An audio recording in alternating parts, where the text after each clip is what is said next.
The Global Community Conversation, a Various Fields series special, Various Dialogues.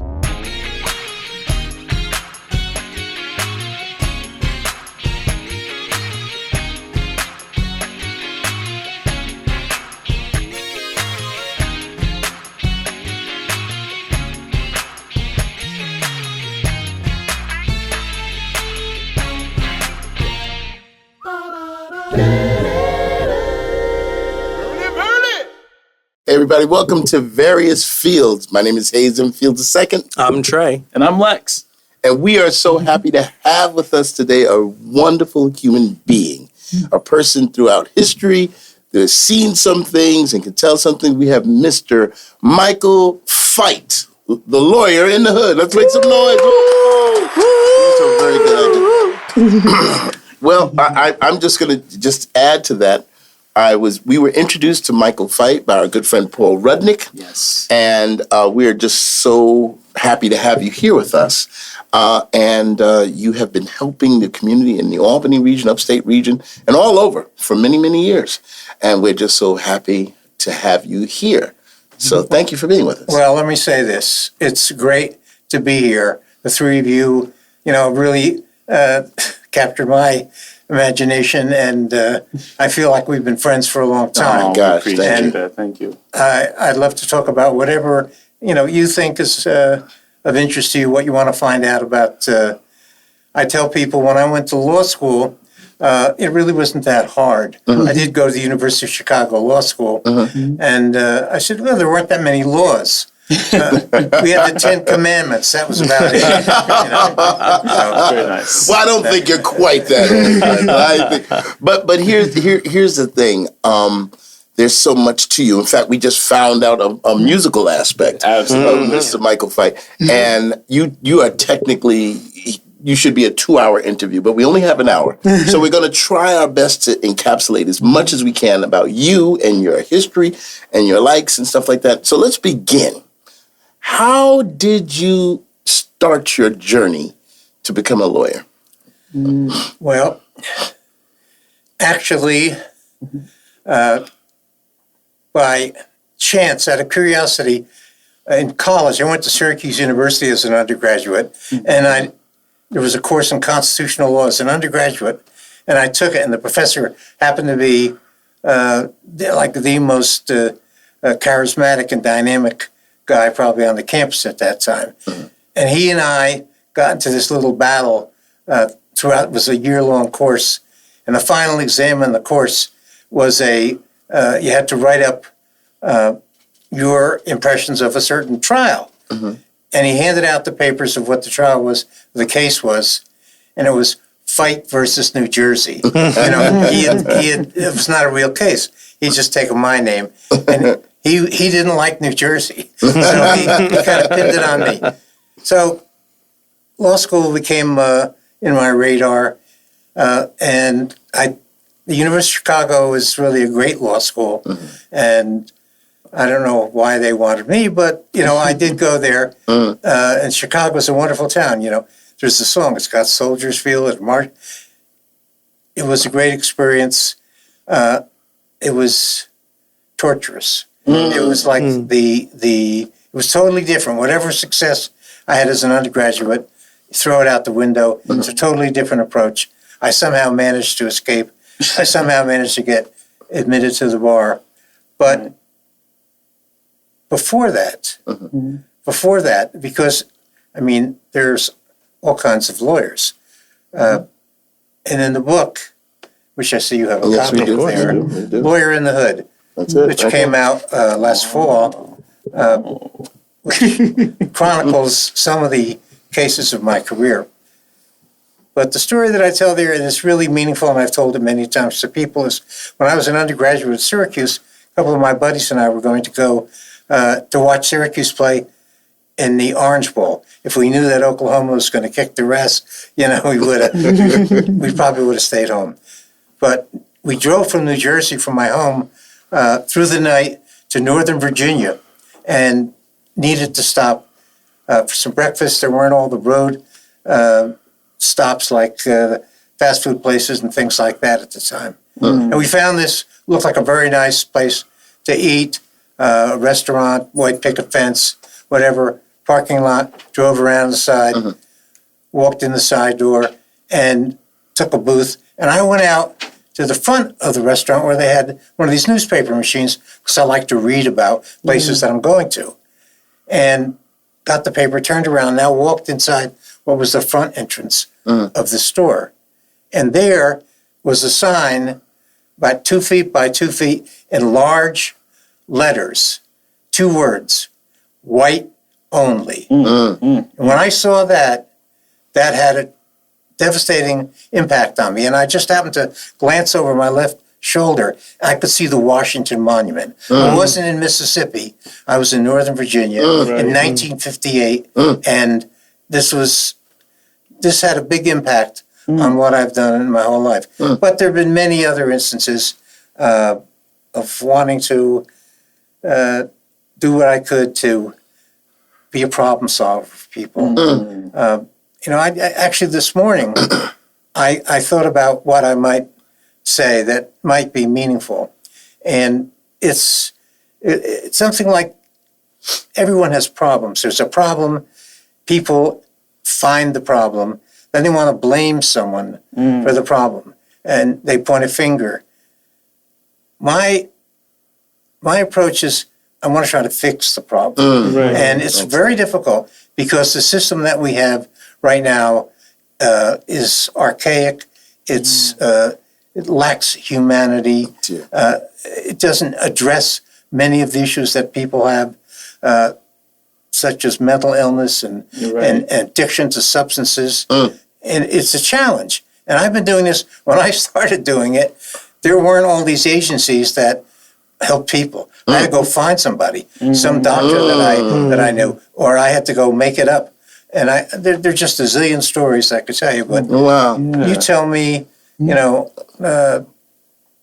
what images you've had about lawyers. What we're going to do, we're going to try to, paint the picture. So my sons have, questions as well, because I can go all day. But if you guys have anything you want to go with, Trey? All right. Well, yeah, I guess the first question is, and we have had a chance to read some of your book, but I want to know, I guess, from like the beginning of like getting the trial to the very end, and when you win, what is the hardest aspect of doing your job? And we want to say extrapolate on that. Well, it's interesting that it's all hard, and you're dealing with a number of different entities. You have a client someone's on trial, even for the least serious of charges. It's something that can change their life in a lot of ways. There's prosecutors who, in maybe some life, I have my doubts, but in some life they might be fair and reasonable. As prosecutors, they think their job is to do something so that the person can be punished. And then there's the judge, who should be making sure that things are fair. For example, I just recently wrote another story to be in Return of the Lawyer in the But in that story, it talks about what happens in the courtroom. Well, let's leave that aside for a moment. Basically, it's challenging. Then, of course, what did I leave out so far? That is the jury. Now, first of all, just in terms of like simple information, about 95 or higher percentage of cases never go to trial. So what's in the book are largely cases that were either in trial or destined to go to trial, and various things happened with them. So that juries don't come into play in most cases. You don't have trials. But selecting a jury, once upon a time, I tried a case, a double attempted murder case in Troy years ago, and jury selection took a week because at that time you could ask as many questions as long as they were relevant. The judge would say, no. Now, judges give you 15 minutes for the entire panel, and the first grouping that comes out is usually 21 people. So you're supposed to find out in what amounts to be about 45 seconds per person who you believe is the right person to sit on that jury. And that's a real crapshoot, and it's one of the worst things about the system, that we don't get to really screen who the people are. We don't know in advance. Once upon a time, you got the names of the jurors, what they did. You don't know anything about the juror. All you do is you sit down in the courtroom, you're handed a list of names and numbers. That's all. And from that, you have to, in a very short time, the judge asks some questions, the DA asks some questions, you ask some questions. But I think you all know that you're not going to find out very much about somebody in that short a time. It's hard enough to do it when you have a lifetime to find out. Right. Yeah, it's hard. Do you have any? No, go for it. I think you referred to it as a voir dire. Is it, am I saying? Voir dire is from the French. It means basically to speak the truth. The idea is that you're trying to get the jury to say something about themselves. And there's stock questions that the judge will ask, and the judge asks the questions first. Things like, have you ever sat on a jury before? Do you know any police officers? Do you know anybody?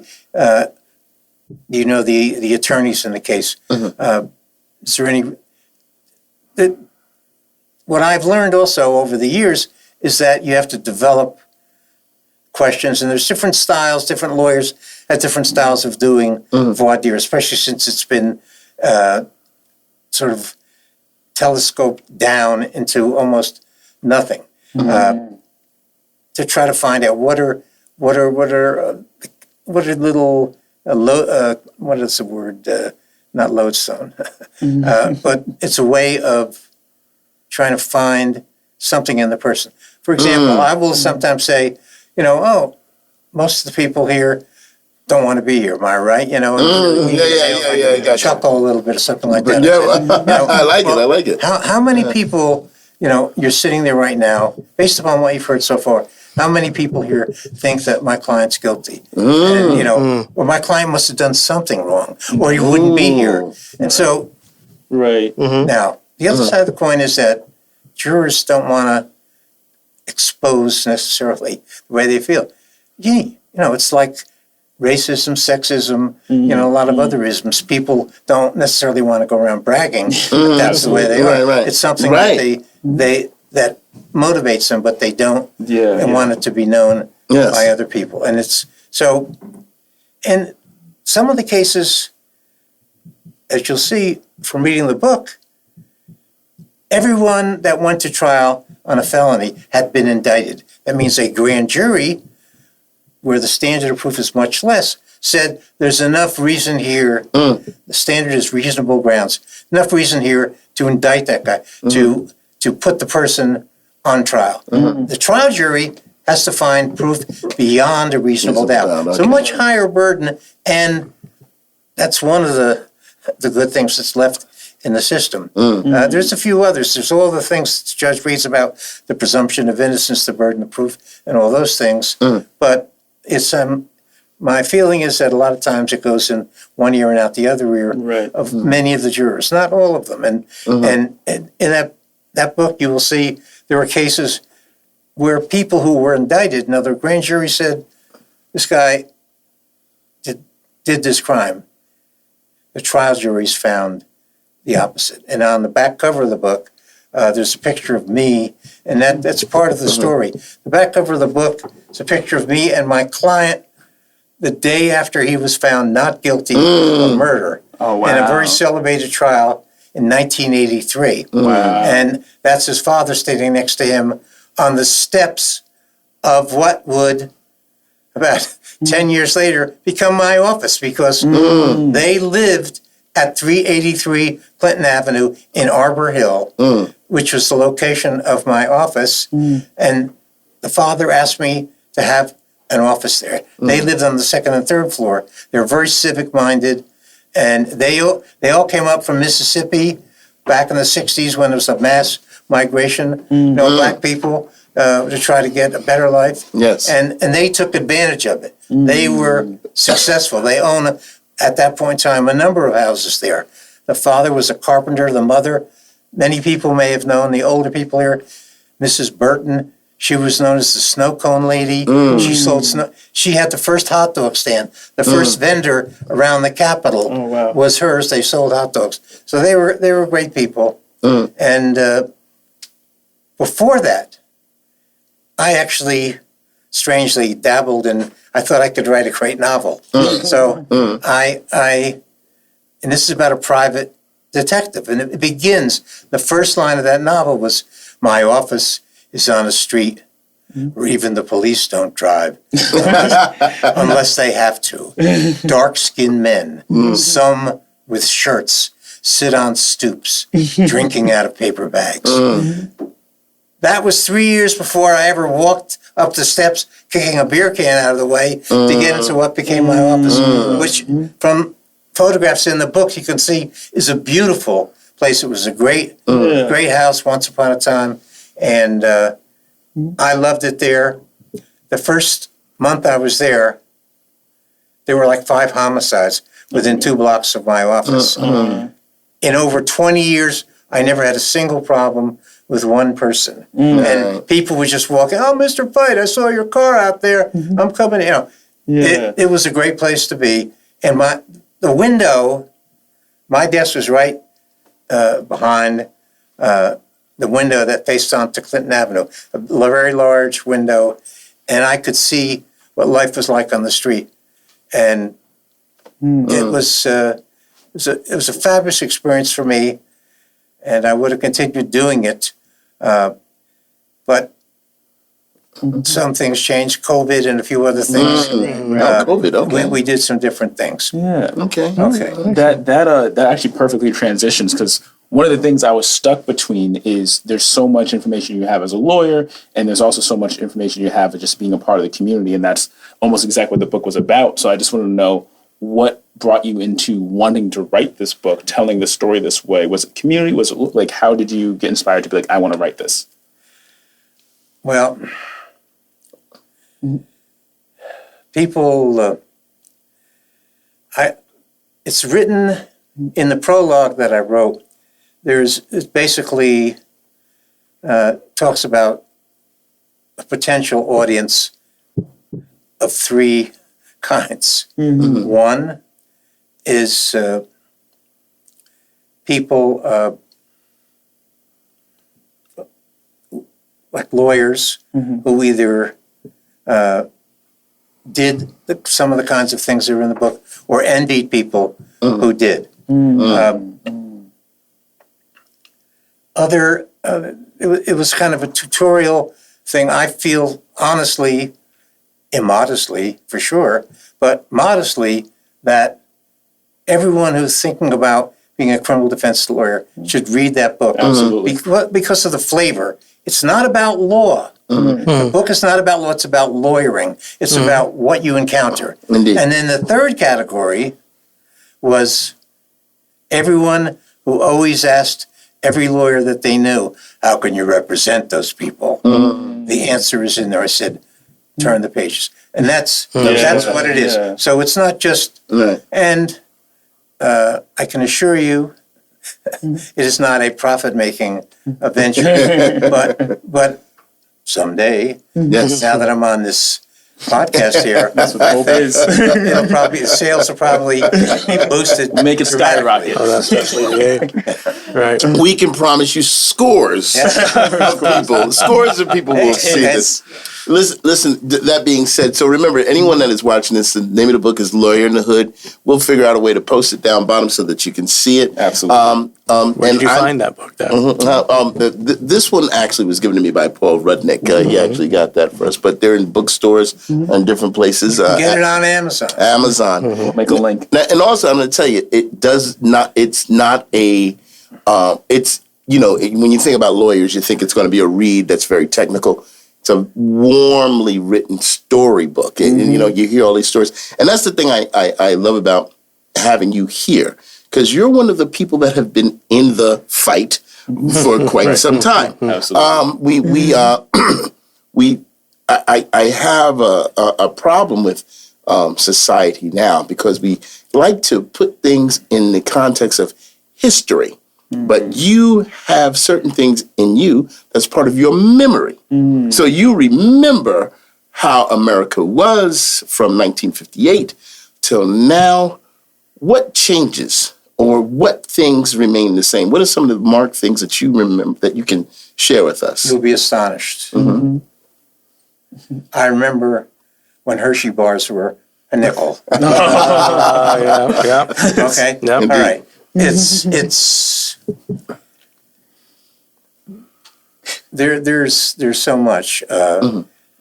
So much has changed, and the thing is, it's changing so rapidly now with the digital age and AI and all of that. It's really, humanity is going away. People are losing the ability to communicate, or the inclination. Maybe that's even better. I've seen people texting each other in the same room, and I don't text. I resist. I'm fighting the robots. That's it. See? That's my brother. It's a tough battle. Resist textation. but- I'm sorry. Okay, let's talk about let's focus in on human rights. Yes. Okay, and there was just an article in the Times Union a week or so ago about a march in 1971 of gay people. Well, what's interesting is these two guys came to see me in my office, and I just opened the office a year ago. I was this young lawyer. I knew, a few things, but not that much. And these two guys, Joe Norton, who was a state worker, and Joe Norton was a professor at SUNY, an English professor, and Ernie Ray was a state worker, worked at a middle management type, and they wanted to create something, or they had just created something called the Gay Liberation Front, and they were going to have like a weekend convention, and on Sunday they wanted to march from the Unitarian Church up on Upper Washington Avenue down to the state capitol to demonstrate. And I told them, I said, Albany has blue laws, which means that you can't, you can't have any parades on a Sunday. So, I don't know. I must ask someone, and they said, why don't you just call the mayor? I think they were joking. This was Erastus Corning, who was the mayor of Albany for more than 40 years. And so looked up mayor, dialed mayor. That's when they had dials. Actually, I remember phones before they had dials. Okay, all right, okay. Mabel, I'd like you to connect me with... Wow. Okay. So the phone is answered, Erastus Corning. Oh, the mayor answered his own phone. He was wow. very interesting guy. So I told him what I just said. He says, yes, Michael, you're absolutely right. There is no parades on a Sunday. But now, if they were to march down the sidewalk, that wouldn't be a parade now, would it be? I said, well, Your Honor, I guess not. Okay. That Sunday, and my office was on Washington at this time. That Sunday, I went there to see what was going on. And I saw the march begin up the Unitarian Church. Every intersection from there down to the state capitol, there was a police car with a police officer stopping traffic so that this parade could go down. That was power. That was showing that one man could do things. And that, so the idea was I called him again. Another time, there was Albany had 2 black police officers. One of them later became chief, John Dale, and this one didn't. And they fired him, basically because he was rude to some woman. That's not important, but they told him, he came to me after the fact. They told him, hire a politically connected lawyer, and he hired someone who was a good lawyer, but that lawyer happened to be watching the Sugar Bowl in New Orleans, when this guy's hearing was held. Oh my gosh. So he gets canned, and so I said, this worked once before. So I told him, I said, I want you to get in touch with every black clergyman in Albany and have him call the mayor. And so I waited like about a week. Then I called the mayor. Oh, Michael, it's you again. Something like that. And he said, tell your client to move to reopen the hearing and plead guilty to everything. I said, okay. So I did. That happened. They found him guilty. They sentenced him. The penalty was suspension, and the suspension ended that day. So instead of being fired, retroactively. Yeah. Oh, I see. So again, power and knowing where that is. I also work with a group called the Brothers. This is a group of black men, young black men in the 60s, Yes. who really, they were the counterpart to the Black Panther Party. And my first trial was a college student who claimed he was with the Black Panthers. I doubted that. But later on, and that's not in the book, but it will be, I represented someone who was really deeply involved with the Black Panther Party and was accused that NYPD had pursued him for years because they felt he was complicit in the murder of 2 Brooklyn police officers. Oh my gosh. And that's a really sad story as to what happened. But basically, getting back to the Brothers, there were things like on election day, I got appointed special deputy attorney general for 1 day to go and monitor what was going on in the elections. And I wasn't from Albany, so I didn't know much. And I went to some of these local places and saw things. And one of the places was down near the Palace Theater, somewhere down the street from there. Now it's a condo or something. It was a school, and they had a polling place in the basement. And I was there during the day. And that was supposedly the most notorious place for voter fraud and things like that. So I said, I got to be back there, when they shut the polls down at 9 o'clock. So I went there about 8:45, and the door's locked. Wait a minute, it's supposed to be open until 9 o'clock. And I'm knocking on the door. No one is seen. Then this guy, Sam McDowell, who was one of the members of the Brothers, big guy. He very strident, strong advocate for a lot of things. And so he gets there. He starts drop kicking the door like he was a professional wrestler. They opened it up, and we got in there. And there were stories, there were a lot of myths about like voting. There was a firehouse that was used, and the voting machine was right next to where the brass rail of the fireman at one time, came down in a hurry. Supposedly that was the Limburger cheese method, where supposedly the politicians, and it was the Democratic Party, that was the predominant party by far, they had an expert who was capable of smelling Limburger cheese. So the Limburger cheese was rubbed on the Republican knob or whatever on the voting machine. And if you walked out of there after you voted and your taxes went up. No way. Oh, yes. Okay. Wow. So I'll tell you, one day, again in the newspaper, it was a Sunday edition, said every member of the Brothers had been arrested except one. Leon Van Dyke. Now, Leon is still around. Leon is actually even older than I am. And there's stories about Leon I could tell, but we don't have enough time. Leon was somebody who really, to this day is unfailing devotion to equality. So it said the next morning, this is now Monday morning, the day after I read this article in the paper, I get a phone call. It's Leon.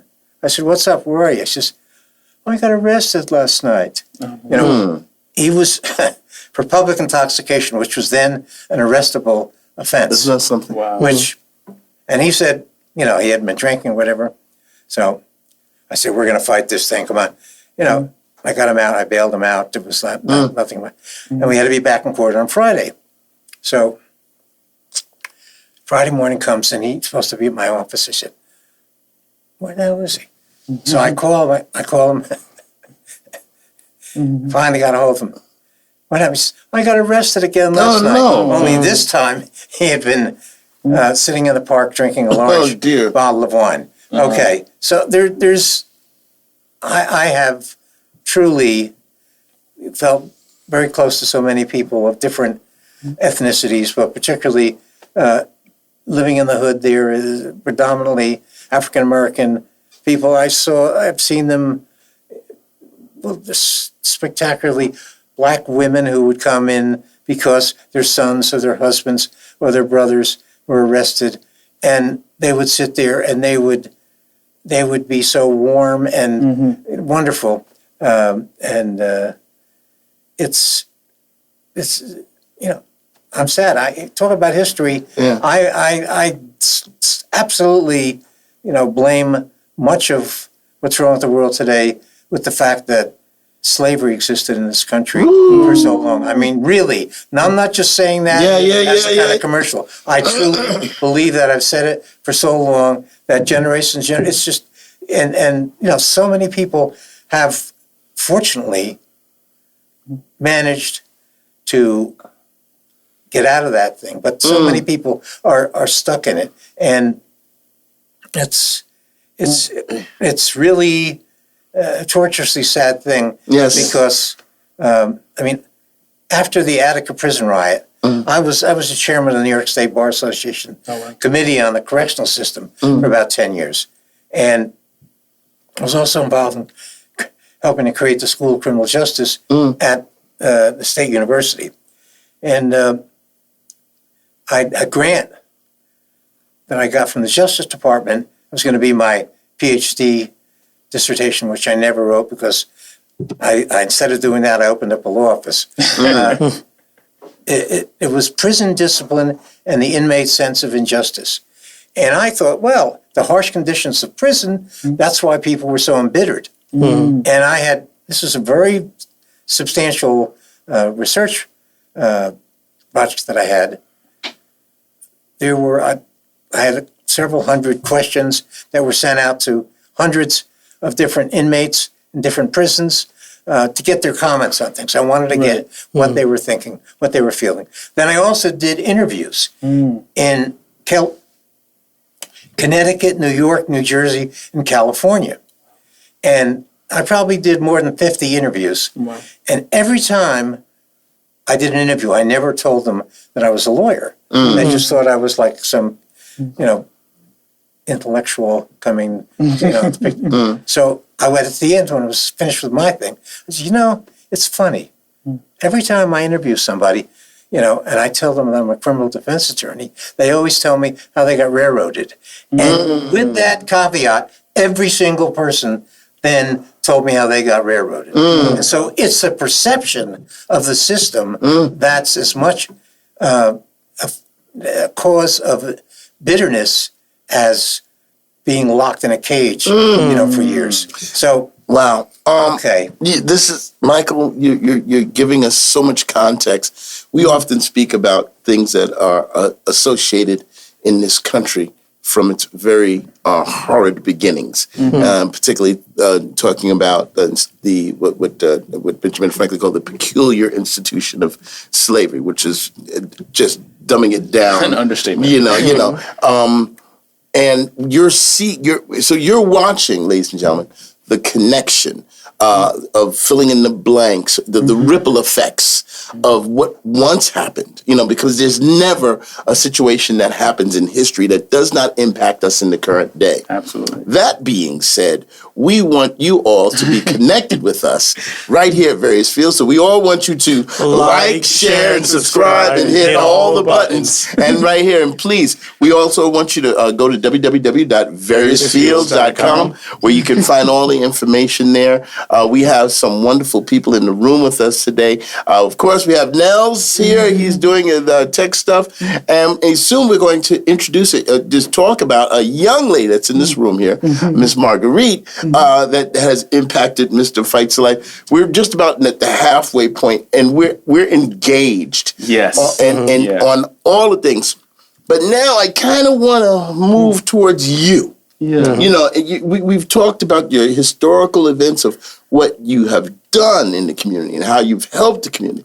So what are some of the things that you enjoy or about, that makes you you? Because first of all, how young of a person are you, if you don't mind me asking? Is that all right? Is that, am I out of turn? No, All right. but I don't have to answer to it. Oh, I want my lawyer. He's a lawyer. Okay, this is true. All right.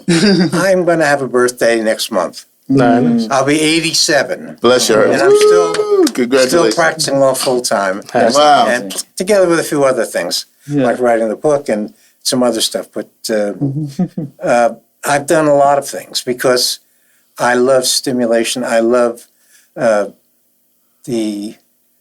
involvement in things. For example,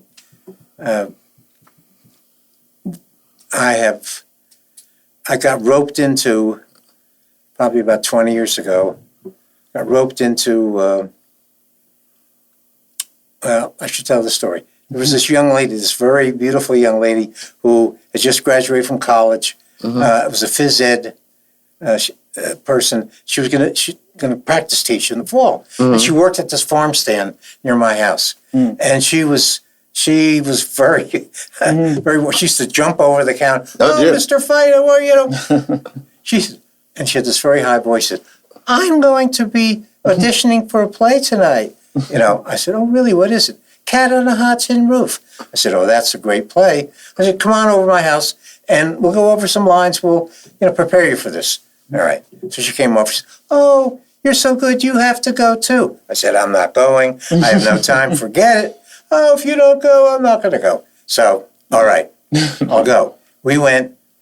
We both auditioned. She didn't get a part, and I got a somewhat significant part. and Marguerite, my wonderful, beautiful wife, who is sitting here, who you just mentioned, she had been a publicist for off-Broadway shows for 12 years, and she actually was John Houseman's personal assistant. Oh, wow. And so she knew a lot about theater. And I called her up. I said, "Well, I had a significant part." And she said, "You mean you're not a spear carrier?" So I never heard the term, but that's just somebody who stands around and doesn't do anything. That launched my involvement for the next about 7 or 8 years, where I did 15 different plays, 3 Shakespearean plays. Wow. I had some very good parts. Now, here's something that you really want to shake your head about.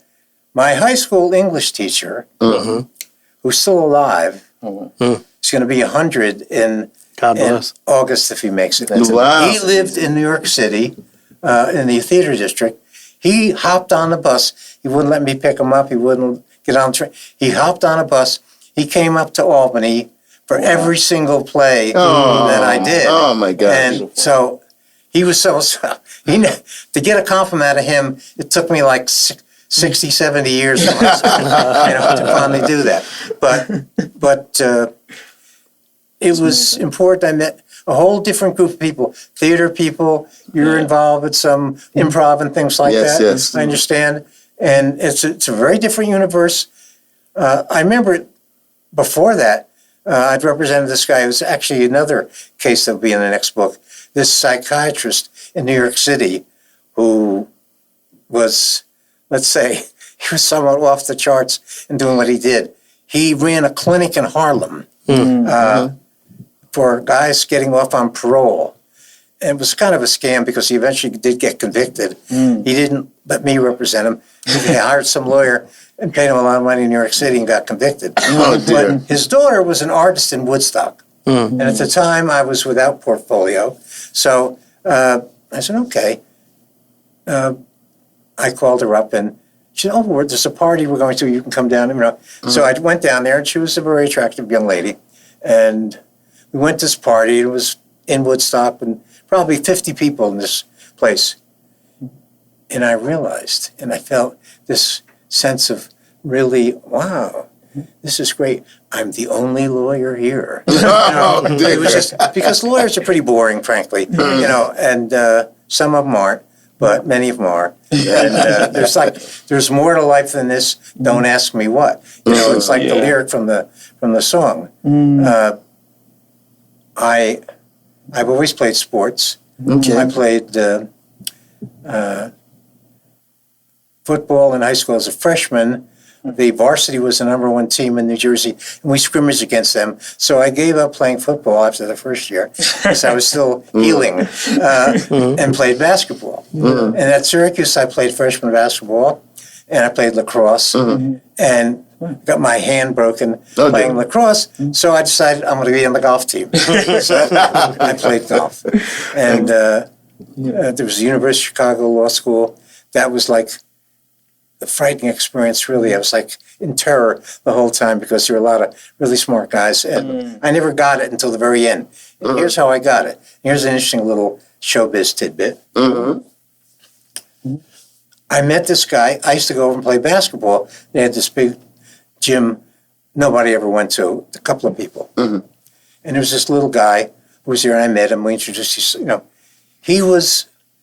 I happened to be Jewish, and so was he. And he's a Canadian. And his parents had sent him to Israel to study to be a rabbi. He didn't like it. So he came back to Chicago. He was working with drama students.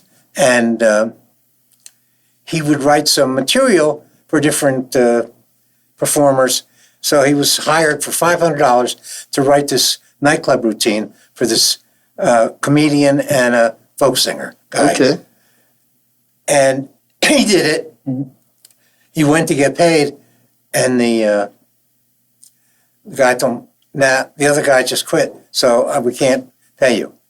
I should have said, I'll be the singer. I didn't. But he went on, and he performed.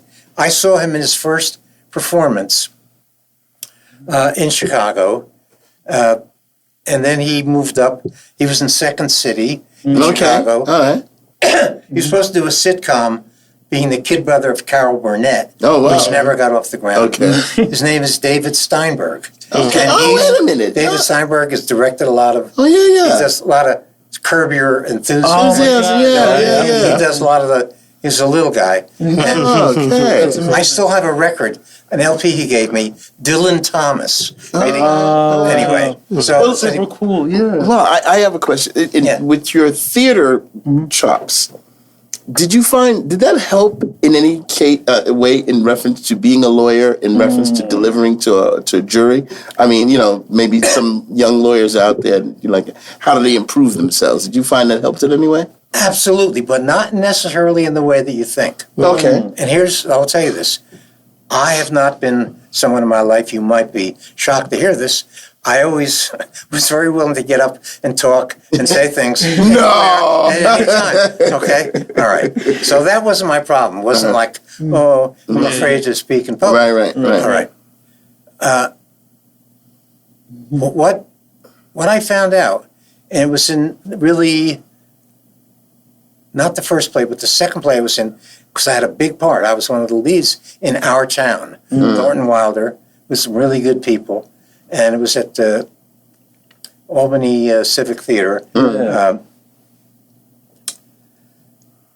That there are other people there. I mean, it wasn't like I could get up and recite my line. I can do Shakespeare. I can to be or not to be. I can do all that. But then there's other people. You have to learn to interact with them and react to them. And it's, doing a closing argument as a lawyer, you're telling a story. you're making it up. You have total control of the content. That's not true in a play. I didn't write it. I'm part of a number of people that are trying to perform it.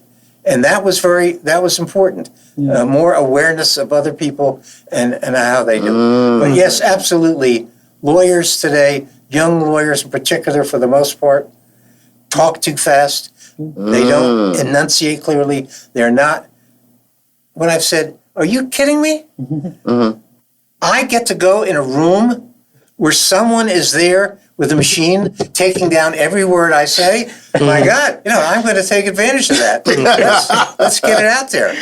Truly. It's a really That's just the optimistic way it take. is. And I did mention to you that, I've for years have written not the music to songs, but lyrics to songs. Going back in college, and my college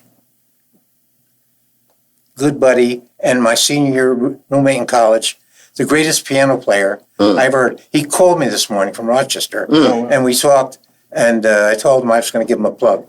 But when I had this 80th birthday party some years ago, previously I'd written a couple songs for the 70th birthday party, and he accompanied me on the piano. So he said, "Oh, you should do something for Master in the Hood, Master in the House, the Les Mis song, which I loved. It's a great. Everybody really likes it. It's lively and it's very clever." But I didn't hear him say that. When he said Master of the House, I heard Lawyer in the Hood. So I wrote a song, which we did share a little bit earlier here. Yeah, we did. And I don't know if your audience is interested in it. Tells the story of Lawyer in the Hood. I mean, it's not my whole story, but it tells the story of what it was like to be there. And if you want to take up 3 minutes, we can do it. Oh my gosh. Are you kidding me? Really? A cappella. Oh, There you go. Let's do it. Ladies and Right. gentlemen, we are going to be honored with. This is a Renaissance man, ladies and gentlemen. Yes, I love this. Lawyer, actor, writer, and now singer. We're going to hear a little bit of the Lawyer in the Hood. We're not going to give it all away. So, ladies, absolutely. Okay, so we're going to get some of the. Just be careful. There's a lot. Be careful of the cable there. I just don't want you to hurt yourself. There you go. Thank you. That was Marguerite. Thank you. Just be careful going over again. There you go. Beautiful. Perfect. All right. Remember, you're my backup singer. Oh yeah, we're gonna do. Okay. I'm the lead. I'm like Oh, you're the lead. I'm Okay. Diana Ross. Okay. Wow, this is the first. This is You the want to do a first. lead? right. We can Okay. bop, bop, You bop. guys Follow have to his lose lead. weight though. Oh, okay, here we Those go. dresses. Jeez, here we go. Here we go. All right. So it's they have that. I'll do the musical introduction. Dum da da dum dum dum. Welcome, my friends. Pull up a chair and meet the lawyer who's more than just fair. Da da da da. Knows his way round the courthouse and street. Fees, I can tell you, just can't be beat. Rarely will you find, wherever you may be, a man with such a mind. He's the one to see. Lawyer in the Hood. Who'd have ever thought? An Arbor Hill location for a criminal squad. No fancy furniture, just relics from the past. Come and pay attention, but it won't be fast. He's the man to call and visit.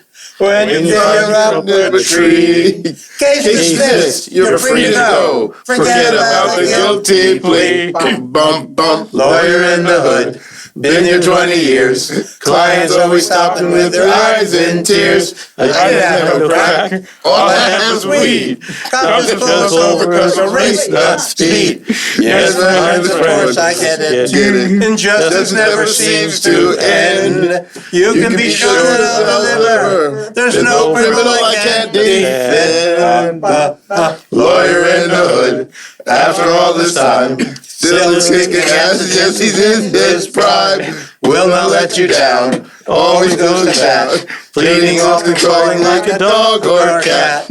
Never wears a tie or a dress shirt. Sneakers nearly every day. Sartorially landing on his feet. making all the charges weigh. Oh, look at that smile. Look at that face. Who wouldn't trust a man in his place? Opening with flair, closing with style. The jurors react. Did one of them smile? The courtroom's overflowing. Spectators come to see the jury on their feet, saying Not guilty. Bum, bum, bum. Lying to my chair. He is the crime. Larceny, drugs, violence, burns in line. Judges need to cry. Judges need to laugh. DA's always hiding up just as gaff. Witnesses will point a finger, but we know you're not a crook. Follow my instructions, and I'll get you off the hook. Lawyer in the hood, he isn't such a bore. Actor, poet, singer, and there's so much more. Champion of the poor, just into a crowd. Everybody hears him because he's so damn loud. No one gets a word in edgewise. Digressing though he won't agree. Let's everyone here toast the barrister of the most. Everybody realizes to the lawyer in the hood. Yeah, applause, but there you go. Woo-hoo. Wow. Ladies and listen, that's a Broadway play coming up right now. I'm telling you. Absolutely is. Oh my goodness, that was fantastic. Wow. We're opening on the road. Oh, yeah, listen, Going out of town. You can book us for all kinds of parties. Hey, you We're guys, ready to go. we got You know? I came here auditioning you. That's the part. That's Oh my fantastic. gosh, that's Well, there's so much. We got about 10 more minutes left, Yeah. and this has been such a delight. Me as well. Oh, this is so great. We've had so much fun. You've talked about so many things, and one of the things I want to go back to just a little bit, because it's a hard. We talk about this particular program, and because this program is built upon, I guess you could say, family values and community. love, community. It's a nice place to visit. So it's a hard grow. We're not being because you mentioned something about someone being arrested because they were a little bit rude, and it's like civility at one time was something that some people respected, and now we're living in a time where being rude is celebrated. In fact, there are some leaders. Oh, he's gonna. Some leaders in big administrative departments, White House, and they're being rude is something that is commonplace. So for me, make the connection between civility and the human dynamic. Well, let's use history a little bit here, because one of the things people tend to do is some people think of it was the good old days, or today is better than ever.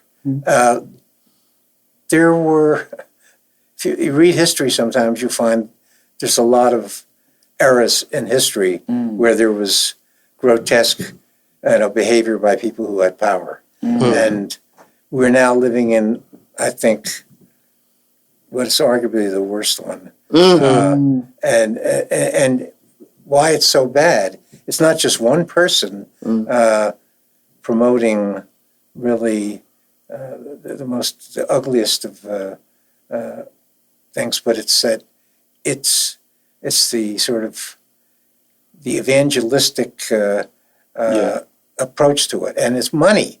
Money. Listen, the lawyer in the hood is not there because he was trying to make. In fact, people would say, why'd you become a lawyer? Not to make money. I mean, if I wanted to make money, I'd do something else. And I've always said that, and I've proved it. One thing.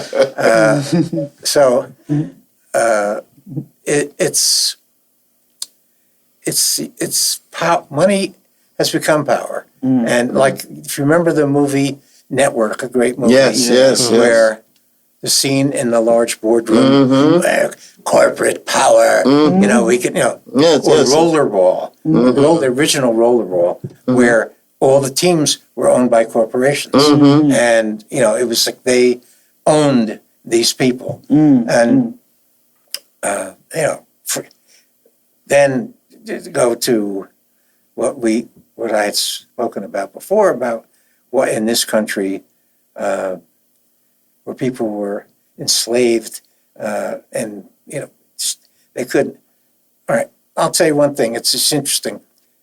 One of my interests is stoneware. What is stoneware? These jugs and crocks and things like that. People aren't familiar. It's not a widely known thing, but you see them around, in antique stores or whatever. But how I got interested. We'll spare the audience that right now. But I've got a lot of them. Yeah. And there was, they were made all over the country. Basically, the German and English immigrants came here in the early 1600s or early 70s, and they brought that skill with them because they didn't have styrofoam then, they didn't have plastic. They needed to store things, and they made them out of clay. And I have over 150 of them, and most of them are like 150 years old. Or my God. I've got some that are almost 200 years old, and they look like they're brand new. You can still use them today. Good product. Now, you don't throw it away. There's no recycling. Okay. But in Edgefield, South Carolina, there was a man by the name of Dave who was a slave. And he worked in the fields. He was a large guy, and he was a very good field worker, and he had an accident, and he could no longer work in the field because his leg was injured. But he was really strong. So the guy who owned him sold him to a man who had a pottery. And he was great at making these pots. In fact, Marguerite and I were in the museum in Columbia, South Carolina. They have a couple of his pots there that are gigantic. They're really, one sold recently for like $1 million. Oh my God.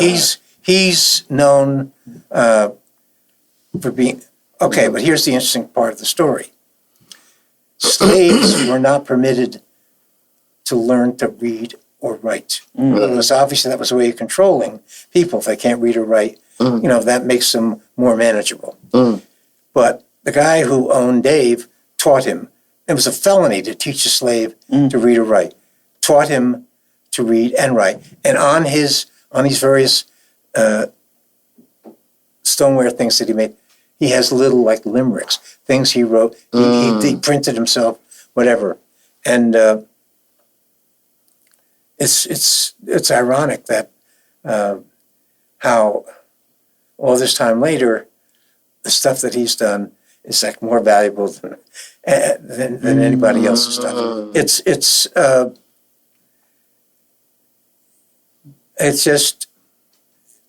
really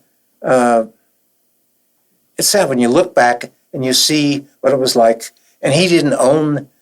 What did he make? I mean, I actually bought a book about him, and it talks about the story was no, he didn't injure his leg in a field accident. He actually, in those days, interesting. We think you don't know.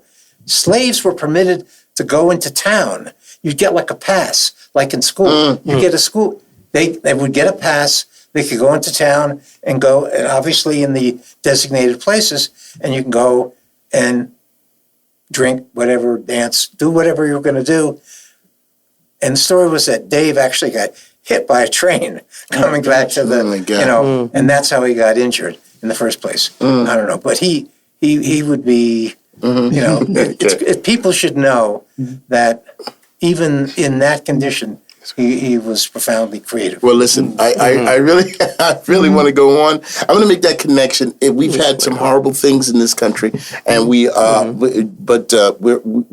happy that there are people that are trying to change things like yourself, and we're thanking you for being on the forefront of making that which was horrid better. And so, guys, real quick, you want to just close out thing? Yep, absolutely. So once again, thank you very much for being part of the podcast. Lawyer in the Hood, go buy it for future readers. I found my copy at the Rensselaer train station. You can find yours at various bookstores available now. We'll have a link to Amazon. Absolutely. But yeah, thank you very much for taking your time, my friend. And just like my brother, thank you so much for joining us on this podcast. And for our various Fields fans, remember, if you also want to be part of the community, make sure you also join the Feit. That's part of our community. I like that. So thank you so much for being here. Catch us next. Michael, once again, everybody, come on back next week for another wonderful version of various fields. Let's end. Boom, boom, boom. Lawyer in the hood. Okay, good night, everybody. We'll see you next week.